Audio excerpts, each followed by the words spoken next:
I need to keep working, but after I stab myself, I'm afraid. I'm afraid I'm gonna hurt myself again.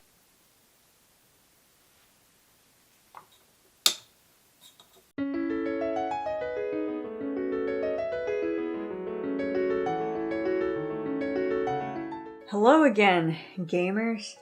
So this part at the beginning is going to be very casual because I'm filming it while I'm working. I didn't even want to bother trying to change my clothes or even film in the daytime because it's go time. The whole thing with this video is that lately I have been trying to put myself out there more, take opportunities that I've never taken or considered before. I think it's like an interesting personal development. I'm excited to see myself do all these things that I've always known about but never thought I would want to do.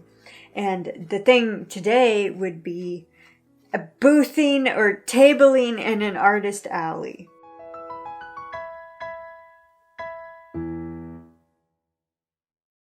I started my Etsy shop about 2 years ago. I would usually price my things pretty low because it was like, this took me a long time to make, but it's because I don't know what I'm doing. That kind of thing. It wasn't exactly profitable. It was like a nice encouragement to continue learning the craft. And I think because of that, I never saw it as something feasible to even go to an artist alley with. And this past year, I decided that I wanted to really put effort into my shop. Ow!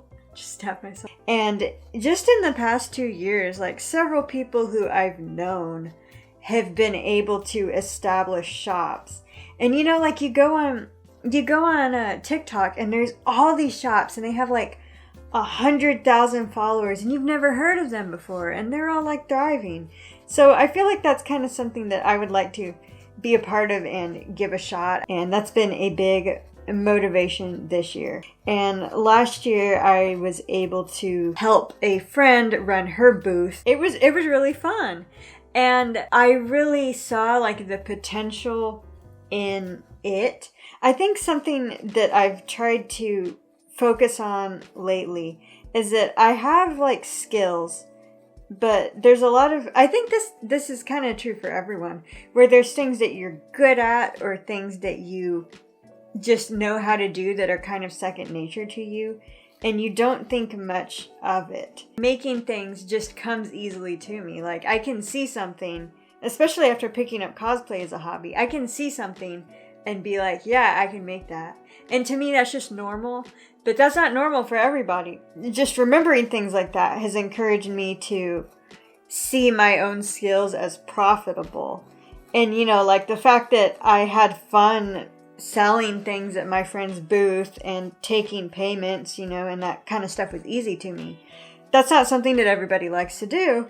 And I was like, well, shoot, I should do something with this. I had my eyes on a certain convention that I knew was coming up, but it looks like it's not happening this year.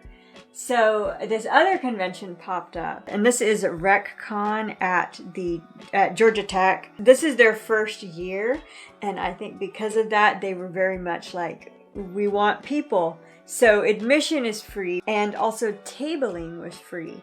And with this other con that I had in mind, I was expecting to pay something. So to see that this con is going to let me like not pay anything, I thought I might as well throw my hat into the ring. And I did, and luckily they accepted me. So I'm very happy about that. The thing is that it's all happening pretty quickly. They said on the website, like, we'll let you know around the end of January if you've made it.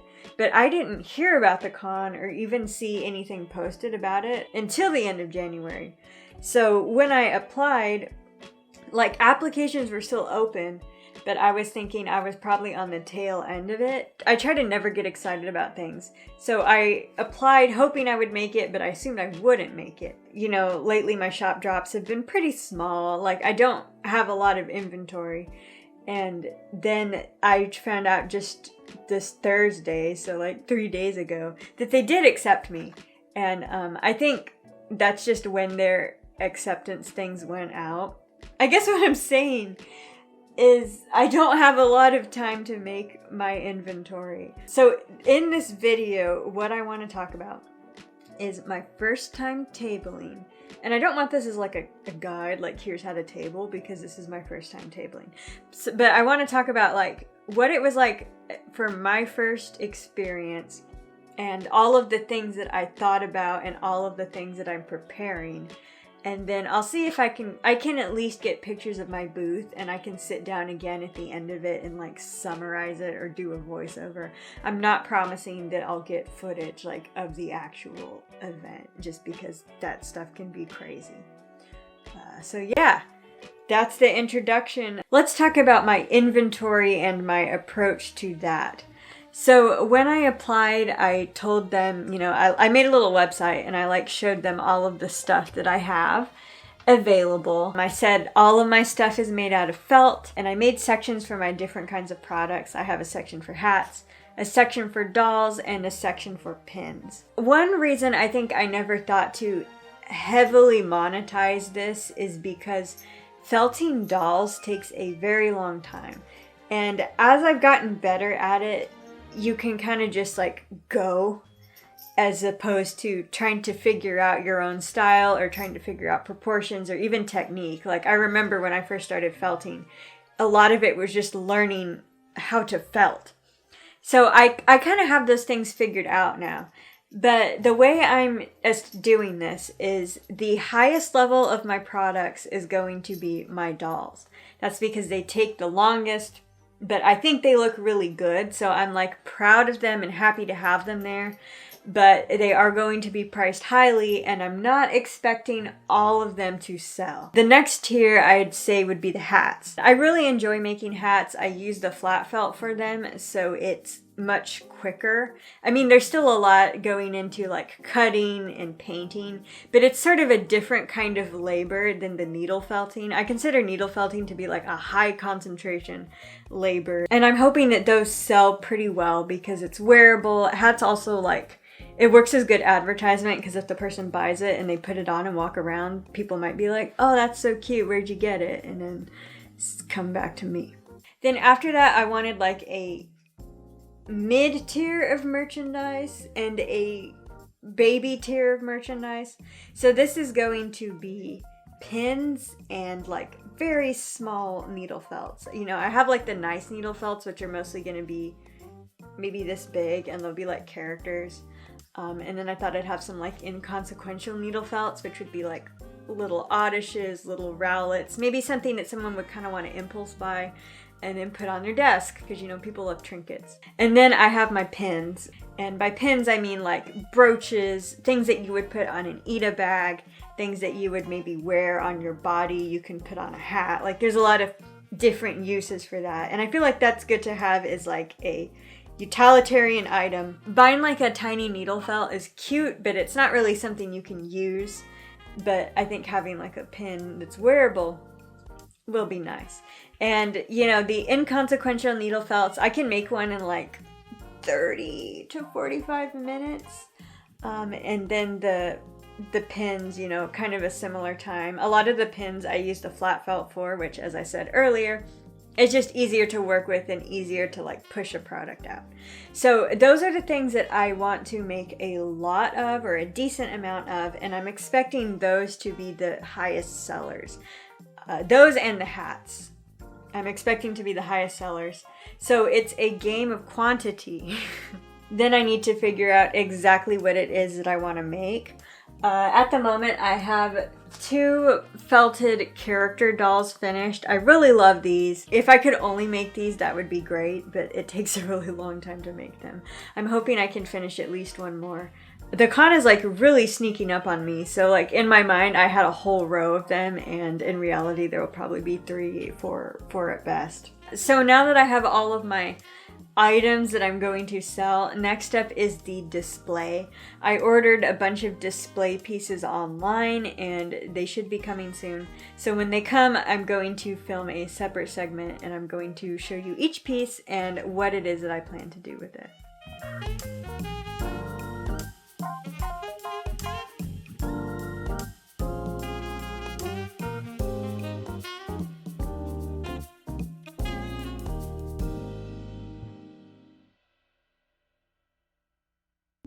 All right, I've been putting stuff together like every day. So my room is filthy. You can hardly tell in this video, which is good. But yeah, the grind's been grinding. So when I decided I wanted to start doing this, having an aesthetic table display was very important to me. Not like for shallow reasons, but just because it's part of my personal philosophy that things be fancy. I'm trying to keep it to the basics from the start, but I really want to be happy with my basics so that I don't have to like go back and rebuy things. I'm just going to show all of the things that I got. I had to think a lot about what kinds of things I need for the products that I'm selling, and in what way can the thing that I buy be like fancy and fit my aesthetic. So first off, we have this. I bought 2 of these, and these are meant as like jewelry or earring displays, but I'm going to use them to display my pins. I think like an alternative would have been a cork board, and maybe if one day I had a ton more pins, I would get a cork board. But for now, I really like this. Like, I think the frame fits in with my vintage vibe. So another thing I wanted was baskets or a place to display extra merchandise. So the way it's gonna work is the display piece will be on the little picture frame, and then everything else, like every different version of that, will be in these little bins, and you can kind of look through and you can like find exactly the one that you want. I'm really hoping that psychologically the idea of being able to rummage will like be exciting for people. My aesthetic is a sister or maybe a cousin to cottagecore. But it's not cottagecore. Like cottagecore, I really like the natural vibes of cottagecore, but I don't so much like the rustic or the shabby chic vibes of cottagecore. This is like I'm speaking another language. My aesthetic is kind of formal, and that's what I like about these, is that they look like big glass bowls. They are plastic. And to like show how this is reinforced, this is the thing that I keep my felting needles in. So like as soon as I saw those bowls, it reminded me of this, and I was like, yeah, that's the look. I also grabbed this to use in addition to the bowls. I'm not sure. The bowls like came in a pack of 3. I really only meant to buy 1 or 2. So this was like $1. This is another thing, it goes with it. It's nice and shallow, so you don't have to dig too much. You can just see the things laid out, and I like it because it's wood and it has that heavy formal feel. But you can also see how like this next to baskets would be cottagecore. Here's another display piece that I haven't put it together yet, and it's much less interesting, but this is a thing to put the hats on.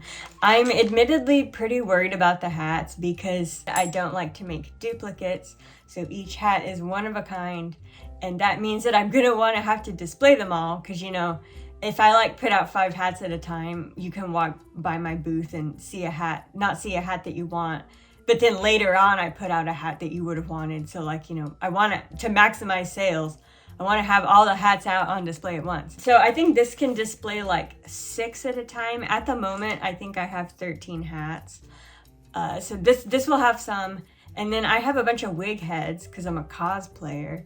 And I'm going to put those out with hats on them. And then any other hats, I can just like fold them and put them in rows on the tables. But you know, I'm trying to get as much height as I can and make things eye-catching.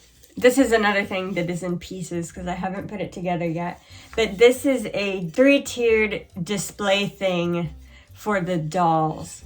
So I'm going to have small items that are going to be like the cheapest things, and those will be in the rummage bins or on the picture frames. And then like my larger dolls that are more expensive, I'm going to have them on here. And if I can't make enough to fill it up, I'll put some smaller ones on here too. But like, this is the big money stuff.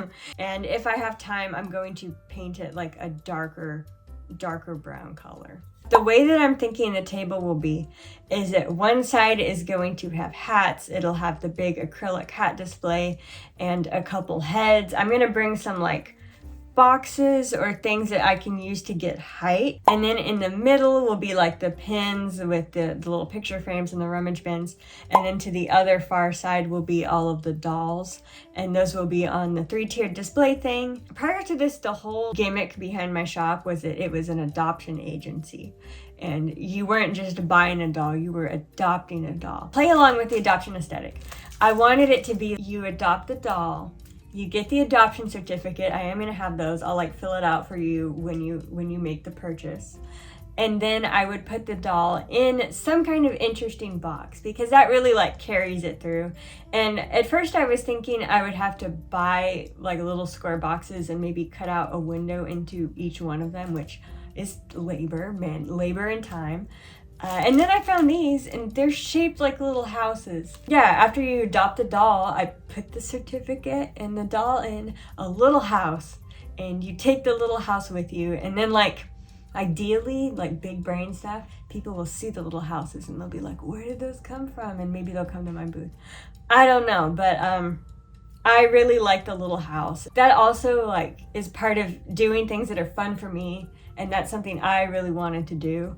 So even if they actually weren't that expensive, but like even if it was a little bit of extra money, I consider that to be branding and something that it's important to spend a little extra on. All right, so that's the display stuff, the packing stuff, and then last would be my business cards. I've never had business cards before, and I've always wanted the opportunity to buy them, but I wasn't like just gonna buy them for no reason, you know. Here are my business cards. These are square because I thought that would be cute. I don't know, I like, for some reason the square format excites me. These are from Vistaprint, and the quality is not really great. I use one of their default templates. Like my shop doesn't have a logo or anything, but that doesn't particularly bother me. I feel like instead of a logo, I have an aesthetic, like an aesthetic brand. And as long as it has the shop's name on it and it fits into that aesthetic brand, I think it's good. I'm not selling in retail stores. I don't need a logo. The QR code links directly to my Etsy, and afterwards I thought maybe I should have had it linked to my Linktree instead. So I only got 100 business cards. I'm hoping that these will last the whole event. If they don't, that's fine. If I were to buy business cards again, I would link to my Linktree instead of my Etsy. That went on long enough. I'm gonna go back to making the products, and yes.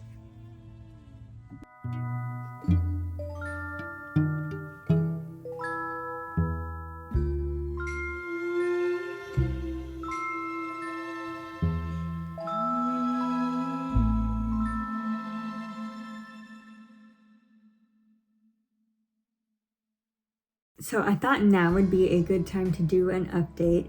It's been about a week since I last spoke to the camera, and I've been feverishly making things. Like, I'm actually very impressed with myself by how much I've been making things. And that's like something I'm excited about, because I think for a long time I felt like I had no drive to do anything.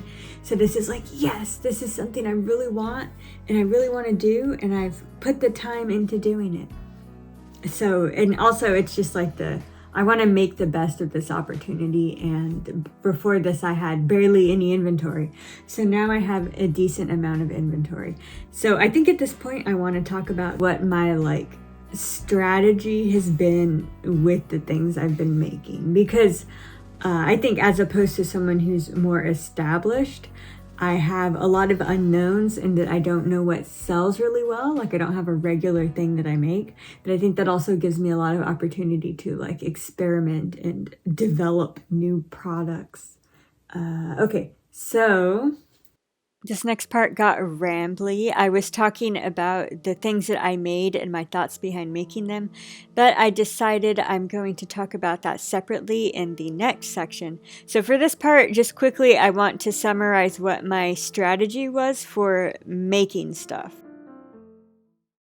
Simply put, I wanted to have items available to people at every price point. So using my hydrangea hats as an example, I sell my hats for $30, which is a little bit of a commitment. You know, if you're walking past a booth and you see something, you're not really going to make a $30 impulse buy.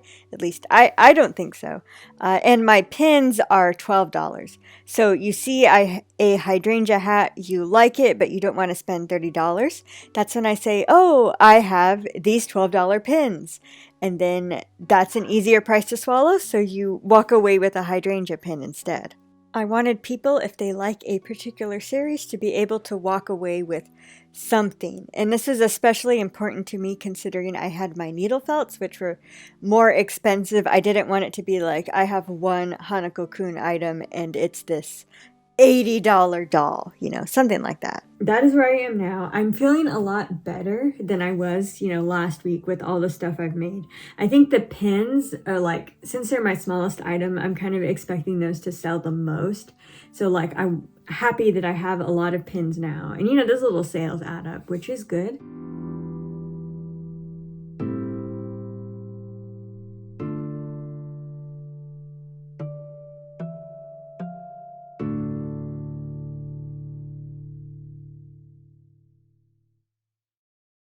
So that last section was filmed at the end of week 1. I had 2 weeks to prepare my inventory, and I did really well in week 1, as I said in this previous section. And then for week 2, I was completely burnt out. It's unfortunate that happened, but it makes complete sense that it did. I was working from the moment I could sit down to work to the time I was going to bed, staying up all night working on stuff, which was very artistically fulfilling. It was exciting to just have ideas pouring from the tips of my fingers. And I think I only made a couple more items in that second week compared to the first week, where I made the bulk of the inventory that I brought. So now I am going to show you all of the things that I took to the convention. I'm going to list these in chronological order in which I made them. So first off, we have the stuff I already had. This would be my white hydrangea hat and my black hydrangea hat. These are from my very first hat release, the hats that started it all, and I hope to get rid of them. Then comes stuff from my pretty recent Animal Crossing drop. This is a Coco brooch, and the Coco I actually made a very long time ago, and I decided to put her on a brooch because I'm really into big brooches right now, and I was thinking it would make her more of an interesting product. But before the convention, I decided to take her off the brooch and just sell her as a doll, since I was running low on dolls. These are my Animal Crossing tree pins. They're inspired by how the trees change every season. They're one of my favorite things to make. They're a product that I'm very proud of. They also take a really long time, and I still had all 4 of the originals from the drop. Nobody bought them, so I decided to make some duplicates because these are priced at $25. I forgot to say the Coco pin was $20 and I lowered it to $15 when I made it not a brooch anymore. But these are pretty expensive pins at $25, and that's because of all the work I put into them. And I justify it because I have seen enamel pins that go for about that price, so I feel like this is fine. These are my Animal Crossing 3D felted pins. These are needle felted heads of random characters. I literally did it randomly. And I made these in 2020. They never sold. I don't think any of them sold, so I brought these to the convention. Then there's the Animal Crossing hats. This one has fruit trees on it. Then the rest of my hats were windflower inspired, so this one's purple, pink with blue and white. I love this one. I think the colors are super cute. And blue with pink, red, and orange flowers. This one's my favorite of the group. It reminds me of Day of the Dead. Oh, and I almost forgot my KK slider pin. So this wraps up everything that was already in my shop. Everything I'll be showing next is stuff that I made brand new for the convention. Florian. This is a needle felted doll, one of the most expensive things in my repertoire, and this particular doll was the most expensive thing I brought. I've opened commissions for these before, and I charged $85. For this one, I did $95. because when I reopen commissions for them at 95. Like that's my new price. Moke pins. So I really wanted to have Hanako-kun stuff. I made these moke and I stuck them on little pieces of candy because the moke like to eat candy. And I made these into pins. Originally, I intended to make tons of duplicates of the moke pins. And I cut out the candy and started felting the moke. But it turns out that I really hate making duplicates. And I was stuck between suck it up, you want inventory, don't you? And maybe my skills are better spent elsewhere. So I made a couple of these. I want to say I made around 10 total, and I ended up doing different colors and different patterns on the candy just to keep myself sane. But yeah, after the moke, which I made pretty early on, I decided not to try to do duplicates of things. Earlier I said I was in a creative fervor, and it was amazing to see myself making so many things. These brush bug plushes are absolutely the pinnacle of that. Back when I made my Witch Hat cosplay, which I think I mentioned in a video, I cosplayed from Witch Hat Atelier and I filmed it, and I have not put the video together yet. But when I did that, I wanted to make a brush bug and I ran out of time, and I've been telling myself for months now that I would make a brush bug. And it was doing inventory for this convention that finally inspired me to do the brush bugs. I did the patterns myself, everything. I have never made a plush before. And I made these plushes. Very proud of myself for that. I made 2 of these. And the problem that arose from these is that I spent a lot of time on them. And I wanted to sell them for a high price. I wanted to sell them for $60. But this is also what really drove my theory of like, I need to have something at each price point for people who are interested. I also showed these to my mom, who admittedly doesn't know a lot about this market, but I asked her what she thought I should price them at, and she thought like $30. And I was like, no way did I hand make these, and I'm gonna sell them for $30. So I was in a bit of a struggle moment for a bit, and that's when I decided to make different brush bugs. I'll get to those later, but yes, I made 2 of these big old brush bugs, and I priced them at $60 each. Rowlet. So Rowlet is the first thing I ever put in my shop. When I launched the shop, I launched it with a whole pack of Rowlets for sale. They all had little hats on and stuff. That's just, that was what I went with. And between you and me, I do not have a great affection for Rowlet. I picked it because it was round and it was a popular Pokemon. I think now I do have some affection for Rowlet because it is what helped me launch my shop, but unfortunately Rowlet is not one of my favorite Pokemon. But for a while I have had this little flower pot, and I wanted to put something in it. First I wanted to make an Oddish, but then I thought I should make a Rowlet. So I felted this little Rowlet. He's sticking his feet out of the pot, and you can remove him from the pot. I also put a little leaf on his head, and I decorated the pot so it would look nice. This is one of my favorite things I've made like ever. Florian also, but this Rowlet I think is very cute, and I'm very proud of it. Oh, and I priced Rowlet at $45. Normally my round characters I price at $30, and if they have anything extra like an outfit, or in this case a little twig on his head and a whole decorated flower pot, I bump it up to $45. So that's why Rowlet is $45. Here we have the strawberry hat. You can also see the picture frame display things that I bought. I ended up painting them dark green to better match my aesthetic. I'm gonna forget to mention that later, so I'm saying it right now. They were originally blue, I painted them dark green. So the strawberry hat, I made sure to buy a pink hat. I have said aesthetic so many times. My aesthetic is more Victorian, jewel tones, darker colors. I personally don't wear a lot of pink, but I know that pink is popular and I know that people like pink. So I made sure to get a pink hat, and I'm just coming out with all kinds of truths today. I also do not like strawberries. They're not my favorite fruit. I will eat them, but I really avoid it if I can.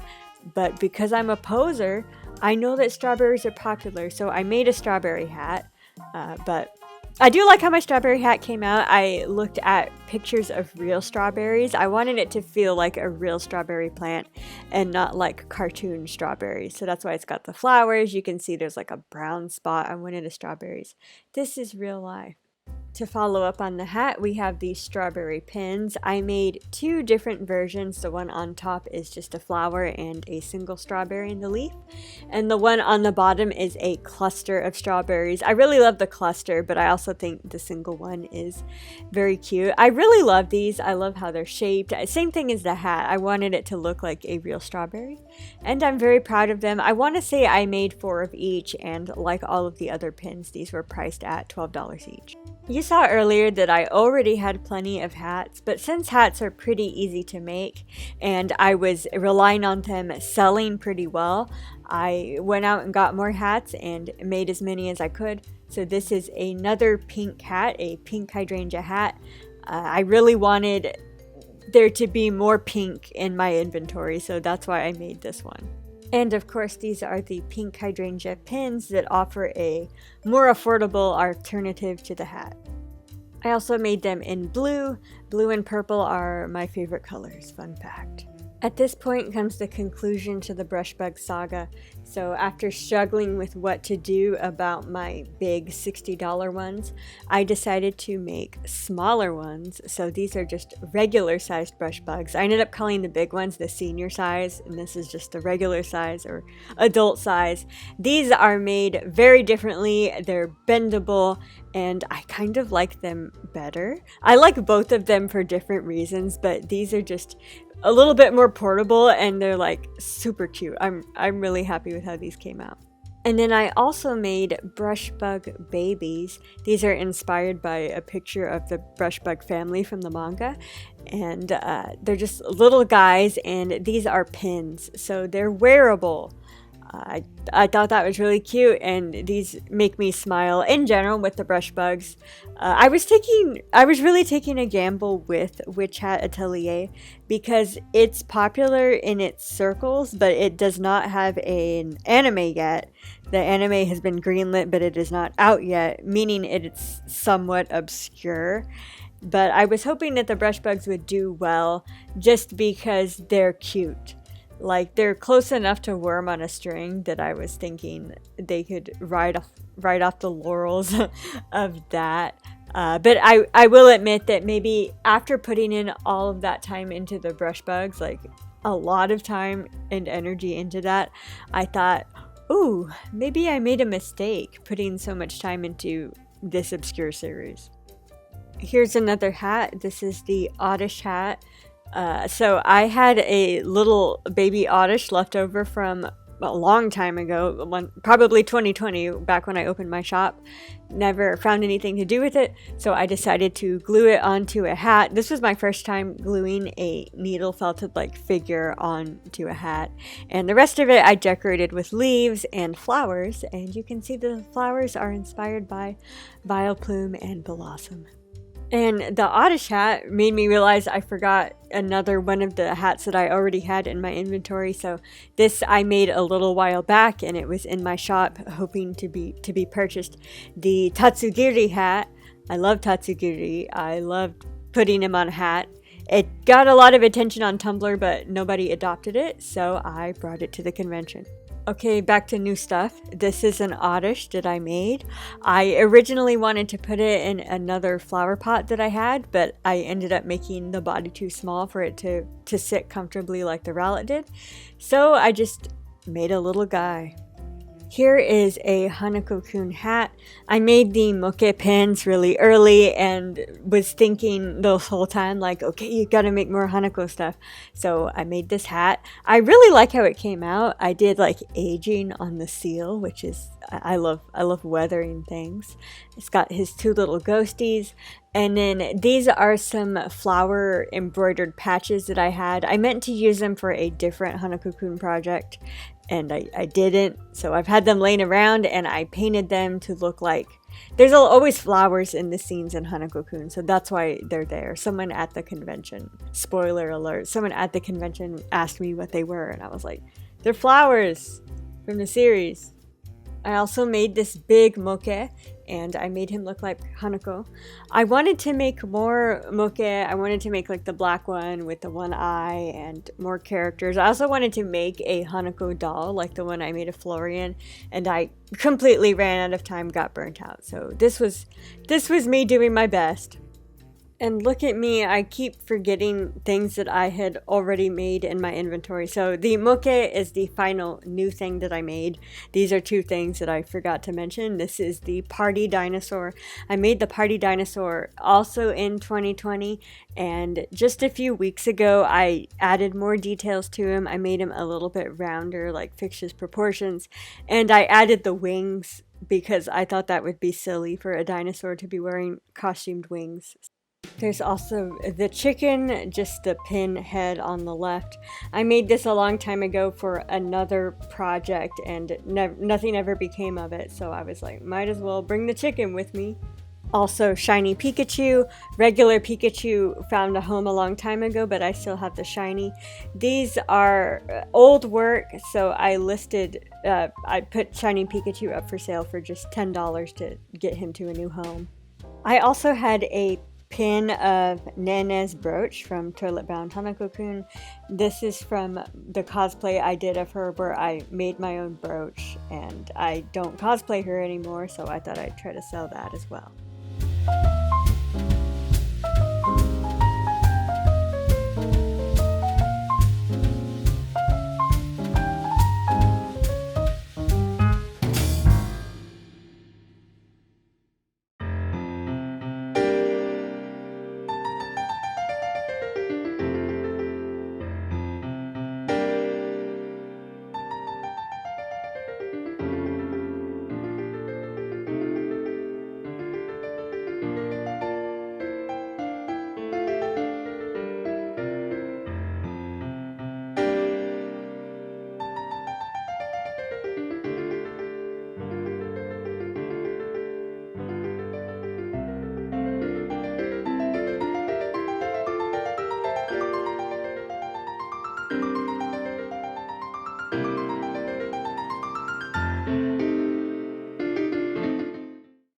Before I go into my day one wrap up, let me get some things that I have mentioned but not fully explained out of the way.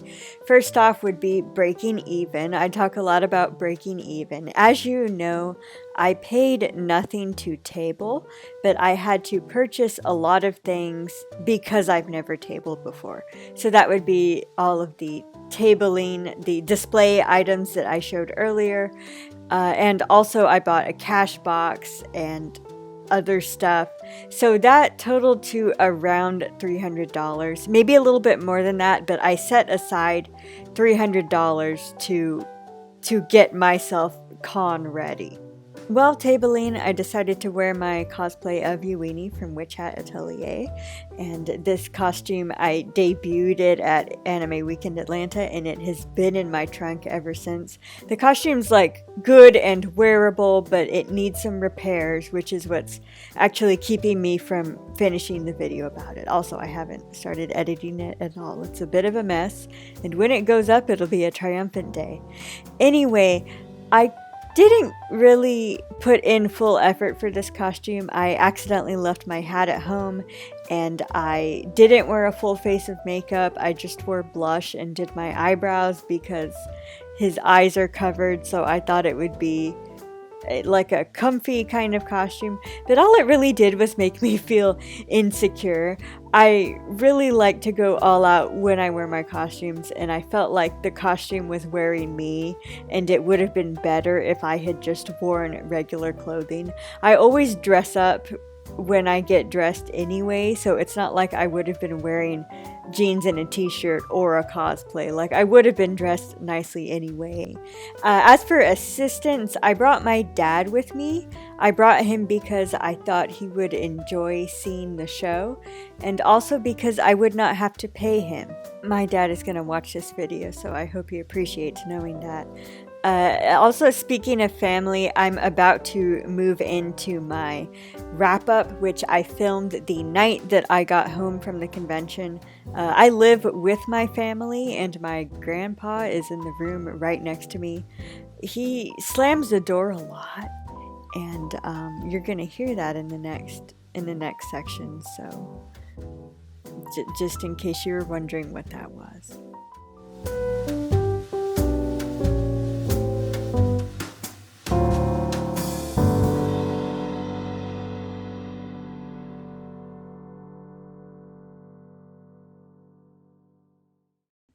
All right, this is my post day one update. I am wearing half of my cosplay still.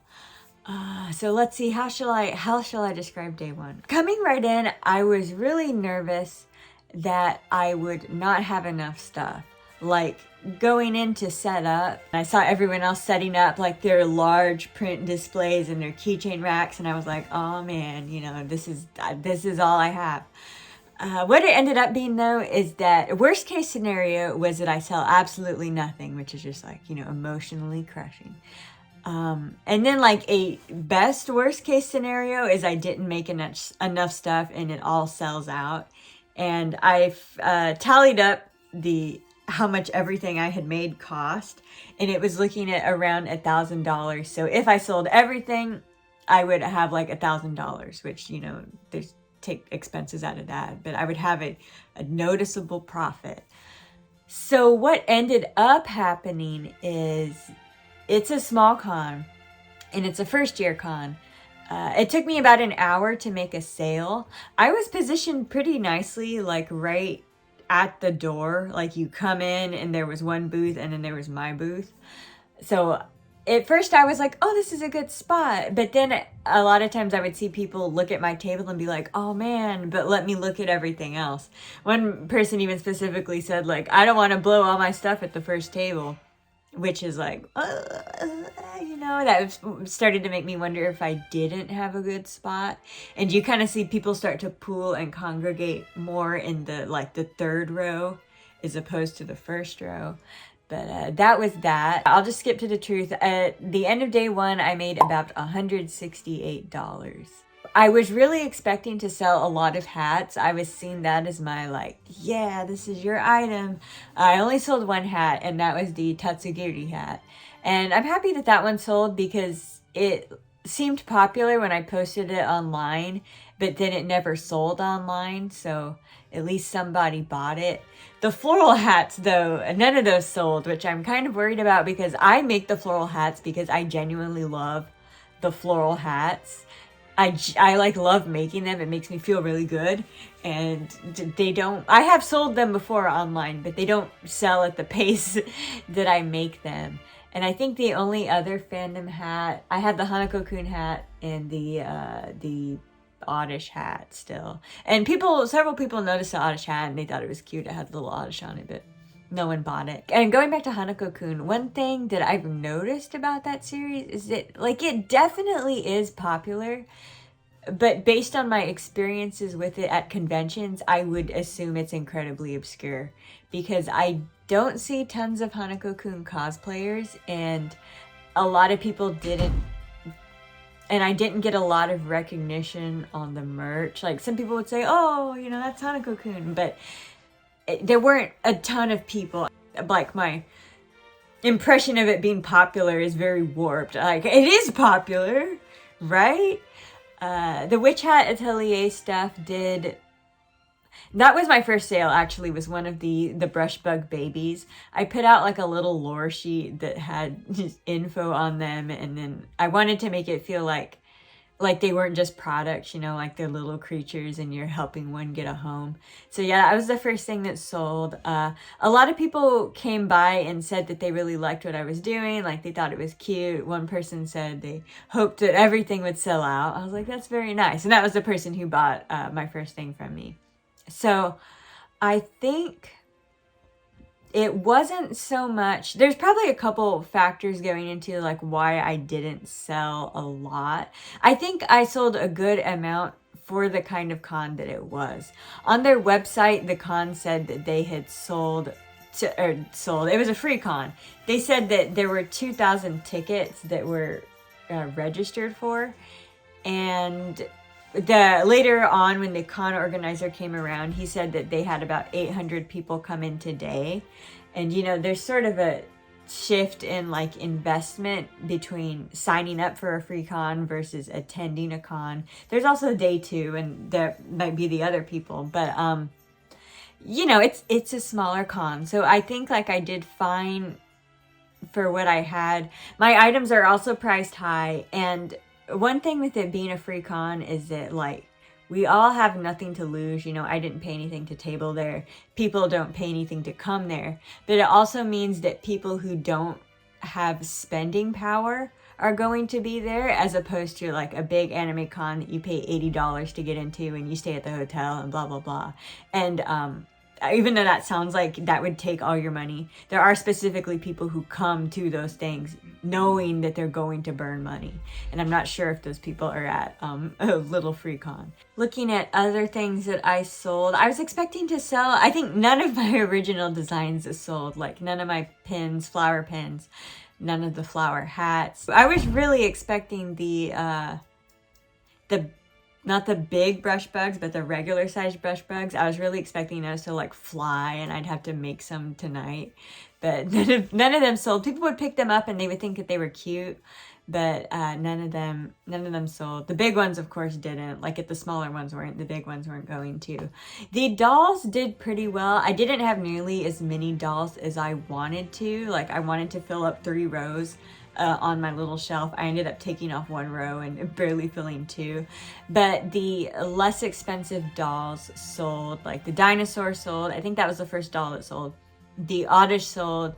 The Pikachu sold, and Coco sold. And both the Pikachu and Coco were like $10. And I made them a while ago, and I really wanted them to get new homes. So that was why I priced them lower, and I'm happy that they went. People really liked like the stuff that I had with the adoption certificates and the little houses. Like it made me happy seeing how cute people thought that was. So I'm really glad that I did the little houses and certificates. Otherwise, regarding the con itself, we were in like the main events area. So us and a lot of like anything art related was in there, and they also had a stage where they had main events. So we got to watch like the costume contest. We got to watch a couple panels and stuff. So that was pretty cool that like we weren't super bored. It was also like well lit. I think sometimes artists get stuck in like a parking garage or something, so it was nice to have the light shining on us. It didn't feel like we were neglected or anything, which is what I was kind of worried about. I know that there were different rooms like upstairs and stuff where Smash tournaments and stuff were held, and I did notice after a couple hours that I felt like I knew everyone in the room, in the sense that I had probably said hello to and had seen every single person in the room. So I'm not sure how many people were coming to the con but not going into that room, like only going into other rooms.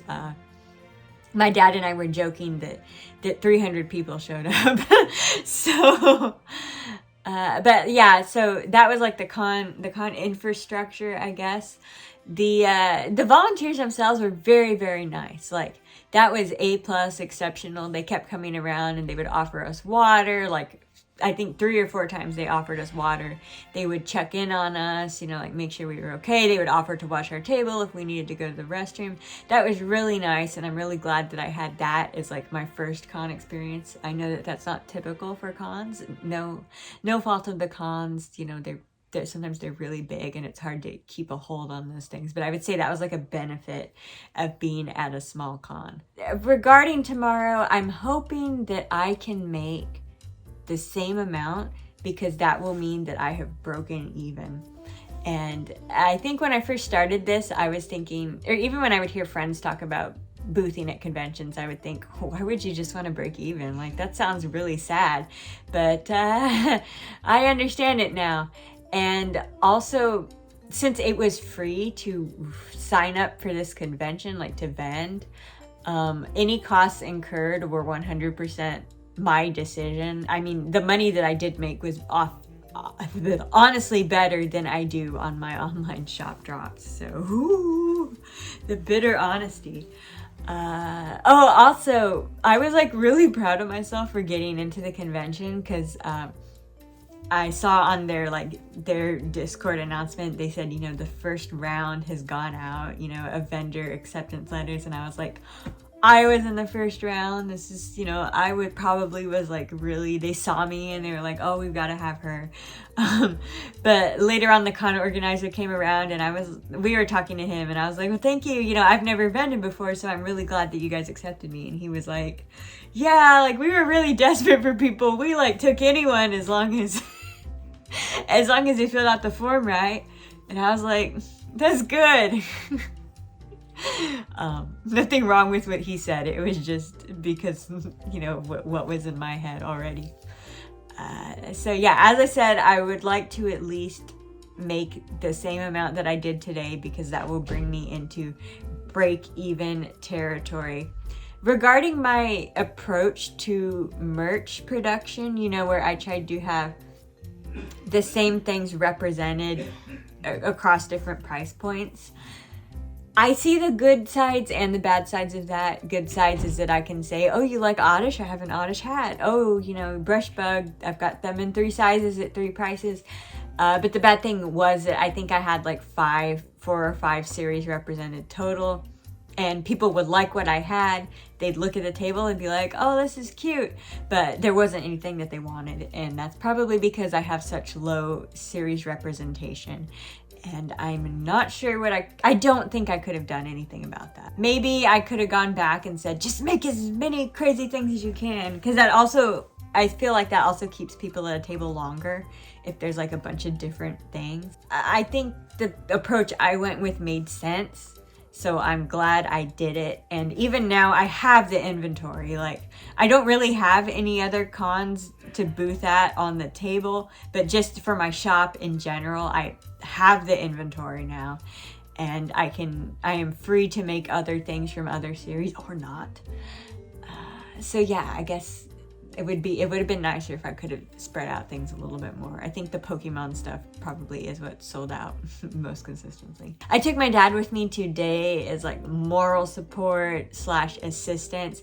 I didn't really need him though, outside of like the moral support and the light assistance. Like I'm the one who sets up the table and prices everything. So he just kind of sat there and made sure everything was okay. So tomorrow I'm going by myself. I have no anxiety about that at all. I think it'll also be good to help me, give me more of an opportunity to talk to all of the other vendors. And it wasn't really nice talking to the other vendors. That was definitely something that I look forward to a lot after like boothing with my friend, is like seeing how you can befriend people who have like do similar things to you. I was asking around about like other markets, like craft fairs, because I don't know, getting into like a big anime convention is kind of, I don't know, like intimidating. I feel it's harder to do. And I don't know if I'm quite there yet with having only done one show. So I'll see if maybe I can find other small things to kind of get into. But I really liked how my table looked. Like when I would walk away and look at it, I'd be like, damn, that looks good. Like that looks like I want it to look, And that made me happy to have like my aesthetics in order. Otherwise, I'm going to repack all of my stuff. Hopefully I can only take 1 bin for tomorrow, and we'll see how tomorrow goes.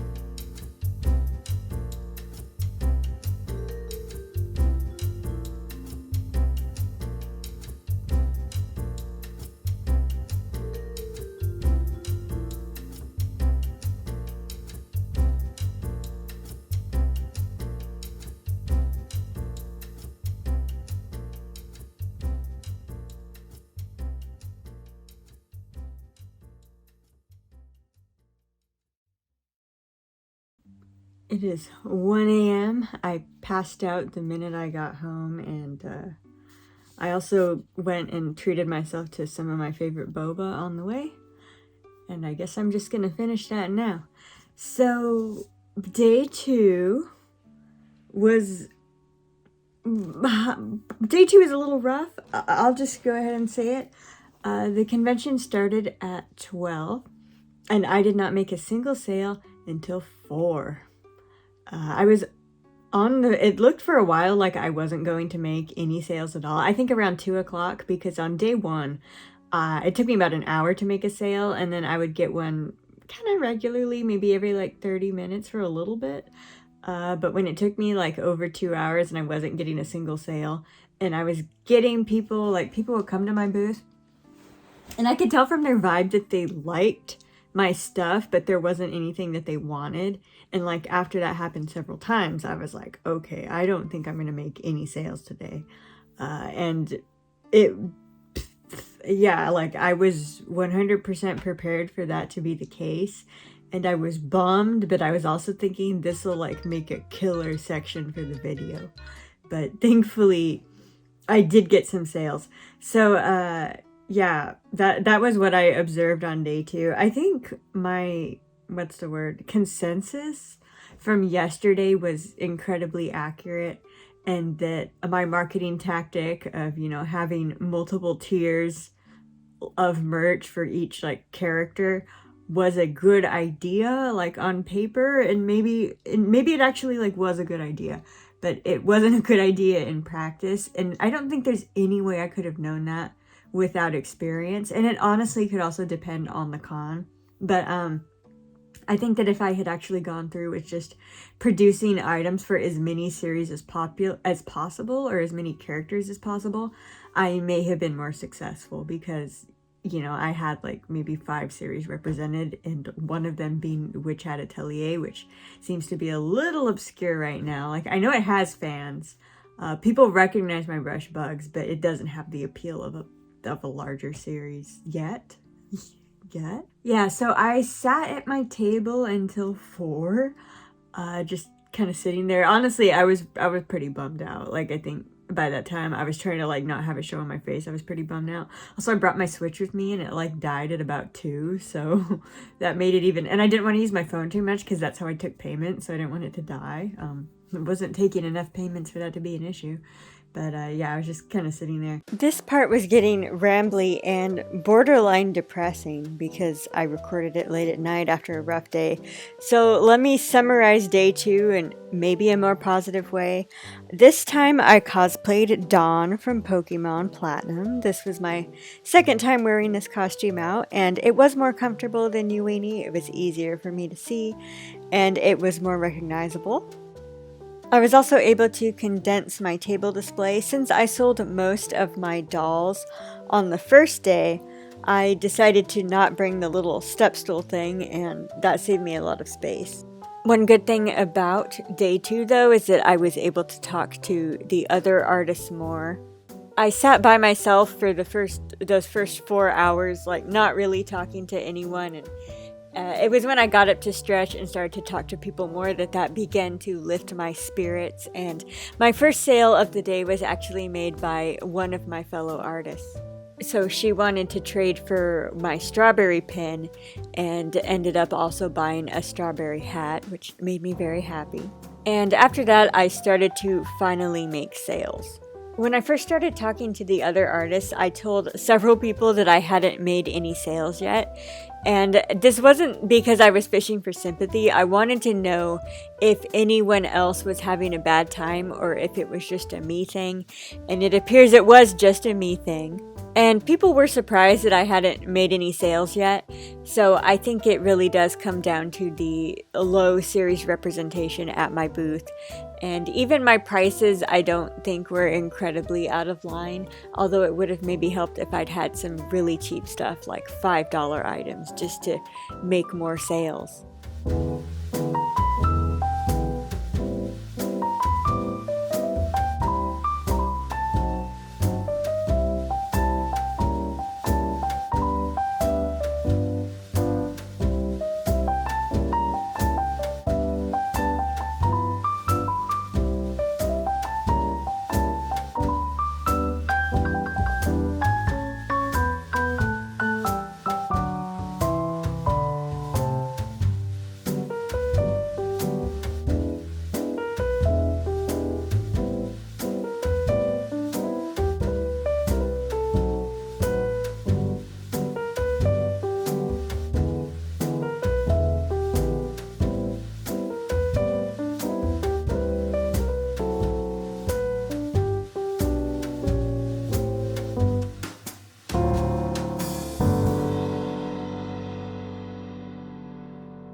So in the end, what was my final impression of this attempt and what did I learn? My impression would be that it was a good thing to do, and I think the end result is appropriate for my level of popularity. So I'm really glad that I did this. In the end, I came just short of breaking even, so maybe financially it wasn't an investment, but when you're really small, you kind of have to think of things differently, and you have to just try things because that's what it's about. So I gave out my business cards. I didn't go through all 100, so I still have business cards left over. And I also had a little sheet of paper that said, like, I take commissions. So anytime someone would be looking at my felted dolls and there would be nothing they wanted, which was quite common, I would say, well, I also take commissions, so if there's not anything you want here, then I can make something custom for you. And people got excited about that. Some people would ask me specifically about, like, oh, I want this, could you make it? And I'd say yes. None of those people have followed up with me. So in that sense, I did not get any more business, though there is still the possibility that they'll come through. Maybe they'll tell their friends. I don't know. So yeah, that's one thing. I got a lot of new followers, maybe 15 or 20, which is a good amount for me. Usually I don't really get new followers. So thumbs up right there. It's slow. Like I said, it is slow, but I'm glad I did it. And also, if I wanted to try to get into another show, I now have pictures of a completed booth. There was another show that I tried to get into, and I think I'm still too small to do it because this was a tent as opposed to just a table. And they wanted a picture of your setup, and I didn't have one. Like, I think if I really wanted to get in, I could have cobbled something together, but now I have definitive pictures of a booth. And that's another thing I can add to my little website that I need for getting accepted into things. So let's see. Glad I did it. Got some new followers. Have not really gotten new business, but my name is out there a little bit more than it was. I have met some new people, the other artists, which was really good. I think that's valuable as like the networking aspect of it. So now for the what have I learned section, I've had some revelations about my products. So one of them, actually, I came to understand through trading with another artist. So let me show you the item that I traded for. This item is a badge reel. I traded one of my strawberry pins for it. And this badge reel, made me understand something. So this is a badge reel, like a normal badge reel. And the artist decorated it with roses and with a dinosaur. I wanted it because it had a dinosaur on it. It has roses, like two things I love. Way to go. And something that's interesting to me about this that I had not thought of. I have this weird idea, even when I was a photography student and we were doing collage projects, I have this weird idea that I need to, from scratch, make every single element. Like, I don't make the hats from scratch. I'm surprised that doesn't bother me. But it's like, I can't buy things and assemble them. It has to 100% be from me. And that's not true. And the ability to create things, like you as an artist have your own eye that you're going to bring to things. And even if you're assembling things, it's still something original that you have created. So what I like about this is that the artist got all of these pieces and assembled them with their own artistic eye and made their own product. And they didn't have to make it from scratch. Like, I don't want to disparage this piece at all because it was not 100% made from scratch. Like, I found value in it. And I think that one of the reasons I had so few items is because I was making everything from scratch. And I did not consider that I can make brooches or keychains. There are all kinds of little tiny things that people buy and people like that can be made with things that you have purchased. And you can also charge less for that because it took you less time. And I think some part of that sounds like it's bad, like, oh, you just threw that together in a couple minutes. But it's not bad. Like, that's normal. And you know, like my needle felted dolls, I put a lot of time into, and I'm going to sell them for a lot. But not everyone is going to be able to buy one. And the little smaller things that you make add up. And I guess what I'm saying is that if I want to continue to do things like this, I need to be smarter, and I need to look into doing more things like this. And if I do another show, which I would very much like to, I've been dragging my feet on applying to other things and looking for other things, but I would like to. I am definitely going to consider things like this more. I'm going to open my mind.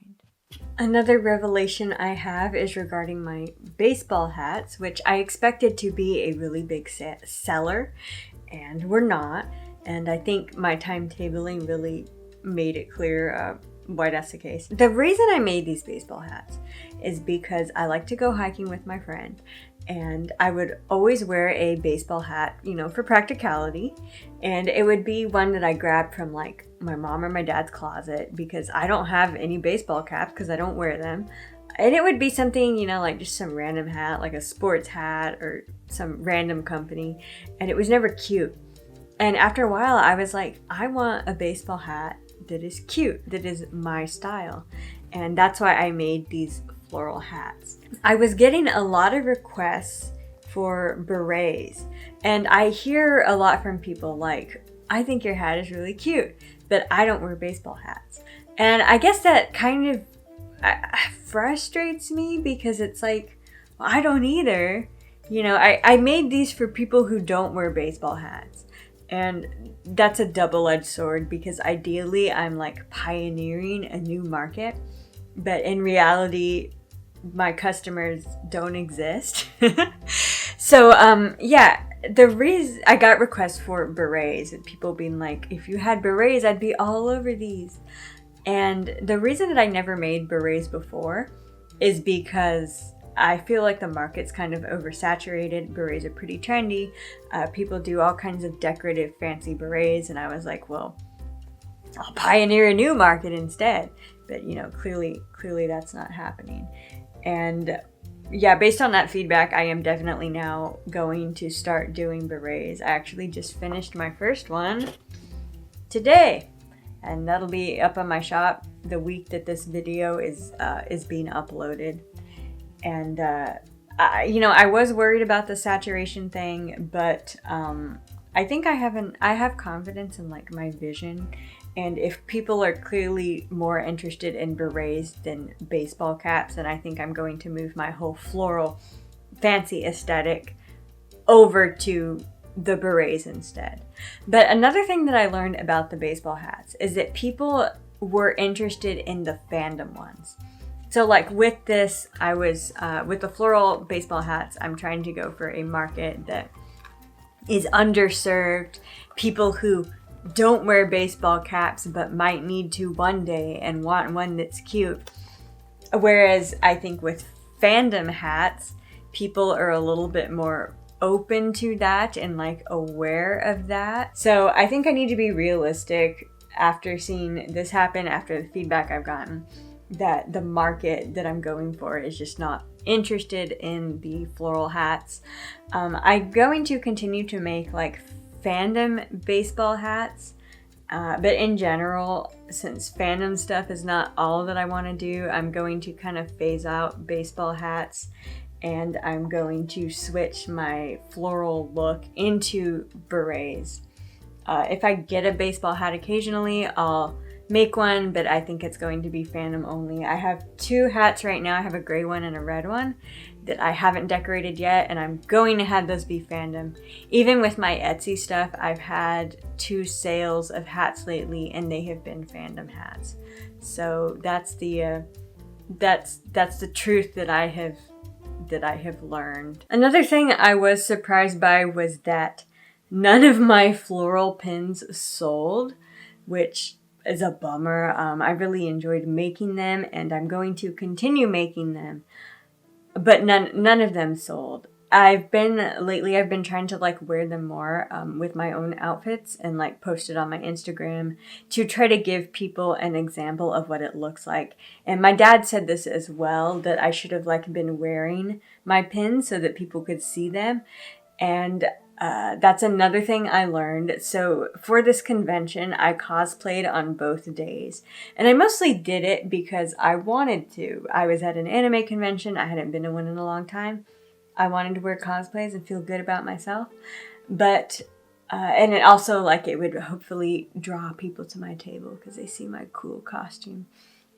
But the cosplays were kind of uncomfortable to wear because I'm sitting around all day. Like, the wig gets itchy, and I was cold sometimes because I wasn't really dressed weather appropriately.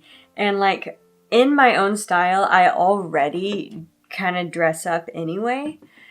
So I think that if I had just worn my regular clothing, I would have been fine. And I think in the future, I am not going to be cosplaying at my table unless it's like relevant or something. I'm just going to wear my own regular clothes. And that will also give me an opportunity to like wear my products and advertise them better. On the needle felt side, almost all of the needle felted dolls sold, which was surprising. The two that didn't sell were the Rowlet and Florian. I actually decided to keep Florian, and I have some interesting product ideas that I may be able to do with Florian, who I kept. Earlier I also showed Damien. I decided to keep Damien for sentimental reasons. He's like the first needle felted human I made that I was really proud of, so I'm definitely keeping him. Gonna be keeping Florian. The Rowlet, he's up on my Etsy right now. I think he was out of a lot of people's budgets, but I don't really want to lower the Rowlet's price, so I'll just leave that as is. I think if I were to do another convention, I would do the berets, I would do the fandom baseball hats, I would, the pins, make my pins. I would make some lower price stuff with assembling. And I would have more needle felted dolls, and I would probably keep them all around the $30 range because that seemed to be what people were willing to spend. And even though I didn't do amazing at this convention, all of the stuff that I just said I would not have learned had I not done it. And all of my display items I have now, I won't need to buy those again.